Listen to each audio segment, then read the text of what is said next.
I met with Willie prior to the project even starting. We went to, I believe it was over in Phillipsburg, New Jersey. It's all coming back to me. We were in Phillipsburg. The bus was parked in Phillipsburg, and the show was going to be in Easton. And it was perhaps 2:30 in the afternoon when I went over there. Willie had a bus driver named Pooty.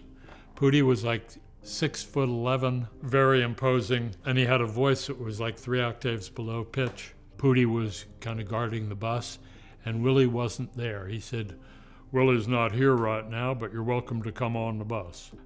Willie was in fact sparring with Larry Holmes over at Gold's Gym in Allentown.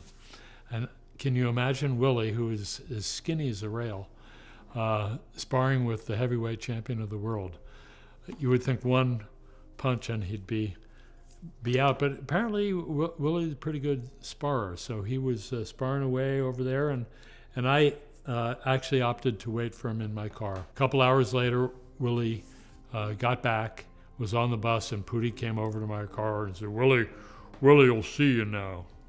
And so I went over to the bus, and the doors opened, and as I said, a waft of marijuana smoke, and Willie was sitting at his little table, and he said, "Hi, Dick." Very smooth. Willie is very smooth. And I said, "Willie, aren't you worried about, anybody, police or anything?" And he said, "No, I'm not worried." And he took me to the back of the bus and he showed me the license plate.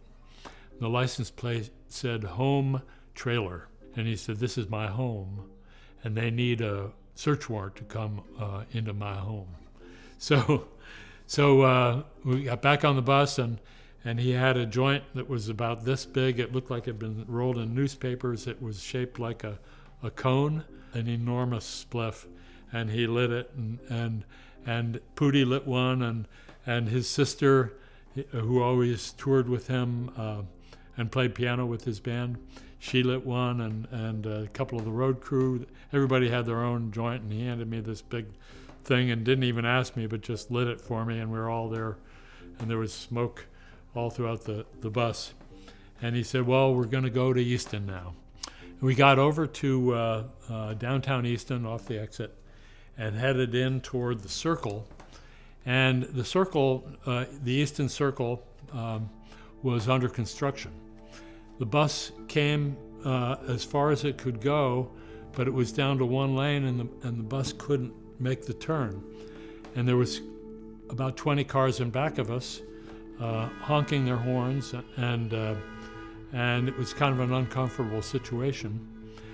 Willie's still puffing on the spliff, and a policeman is banging on the door, trying to figure out how to get the bus backed up so that traffic could resume. And he's banging on the door saying, "What's going on in there? What's going on?" And Willie's sitting with me, and he said, "Don't get uptight, Dick." And puffing away. And unbelievably, we got through it. Pooty came to the door, and the policeman wanted to come on board, and Pooty said, "Nobody comes on board Willie's bus." So, and he said, "Who's Willie?" He said, "Willie Nelson," and he took the policeman back to the back of the bus and showed him the license plate and said, "Nobody comes on Willie's bus without a search warrant." Well, it seemed to work. So we talked about guitars, and he showed me Trigger. And Trigger, as many of you will know, was played over many, many decades. And if you look at photographs of Willie throughout his career, when he was in his mid-20s, he was very clean-cut, short hair, suit and tie with the guitar, and the guitar is in perfect condition. And then 10 years later, you can see there's some scratches here, and his hair's a little longer, and 10 years after that, his hair is longer yet, and there's starting to be, the finish is gone in this area and starting to go up here. And another decade, and there's a little hole starting, and Trigger at this point is very, very road worn, with a hole worn right through the top, and with signatures of all of Willie's friends, Johnny Cash and Chris Christopherson and Merle Haggard, all over the guitar, all of his country music friends. The original Trigger guitar is perhaps one of the most famous guitars in existence, and one of the few guitars that actually has a name that people would remember. I guess B.B. King has Lucille, and Willie has Trigger. Willie is famous in his own right, but his guitar is almost equally as famous. This is a fairly close replica of Willie's N-20, with the exception that we didn't use Brazilian rosewood on this particular model. We did make both Brazilian and Indian versions of this. The Brazilians were, for some reason, cut short in number, I think because of regulation and availability. Willie was known for his N-20, that's what this model is.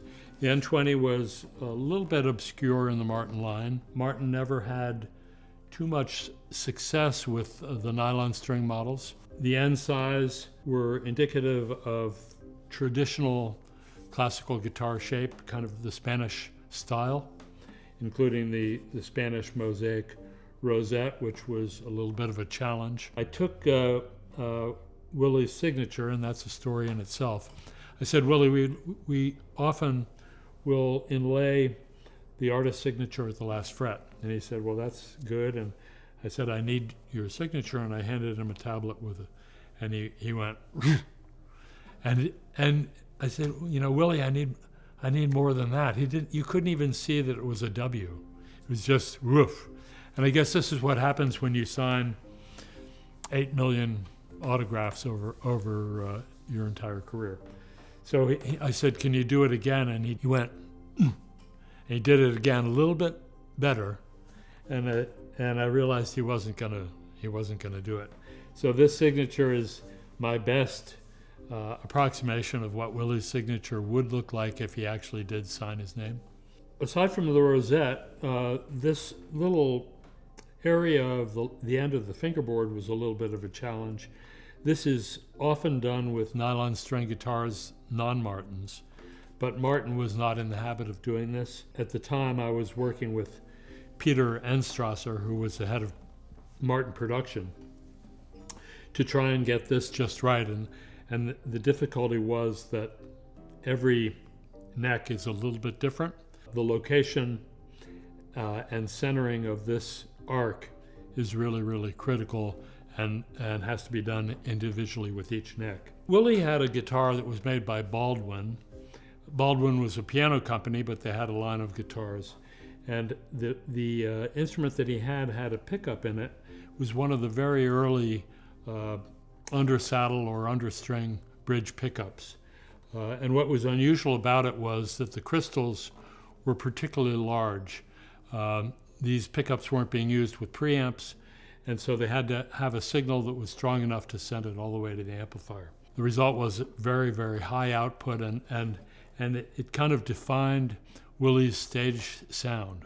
I was familiar with the pickup because the pickup was originally designed by a friend of mine named James Ricard, and James was still alive at the time and participated in this project in helping us recreate the unique sound of this pickup. One of the first steps was working with Larry Fishman up in Massachusetts to replicate this.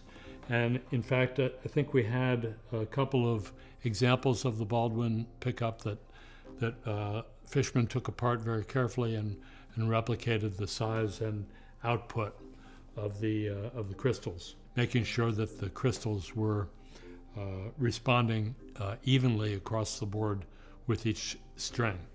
Sitka spruce top, the mellow yellow tint on the top, which was typically used on the nylon string models. This also has State of Texas with the Lone Star in the middle. I came up with that inlay idea and Willie liked it.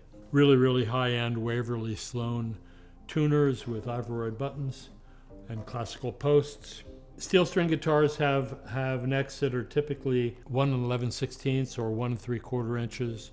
Nylon string guitars are usually in excess of 2 inches. That makes it perhaps a little easier to get your fingers into chord position. So in replicating this, we tried to stay with the specifications of Willie's original N-20. The scale length is quite long. I think this is 26.44 inches, which is a longer scale than the Martin 25.4-inch scale or 24/9 scale. The longer scale length stretches the strings a little tighter and gives a little bit more projection. He liked it just fine. We joked, or should I say he joked, that we really should offer the guitar with all the wear and tear. But I always felt that we should offer it this way and let the customers wear their own hole through the guitar. You know, Trigger has been through a lot. He probably could have fixed the hole or whatever. I've seen Trigger a number of times, but I don't recall him ever trusting Trigger to come back and stay at the factory. There was a time when Willie had problems with the IRS. Apparently he hadn't paid his taxes in a couple of decades, and the IRS was upset about it, and they wanted to take his guitar. Well, he locked his guitar in a closet and never allowed them to get it. Eventually, I think he cleared up his tax problems. But I remember that the IRS really wanted the guitar. They knew how valuable it was.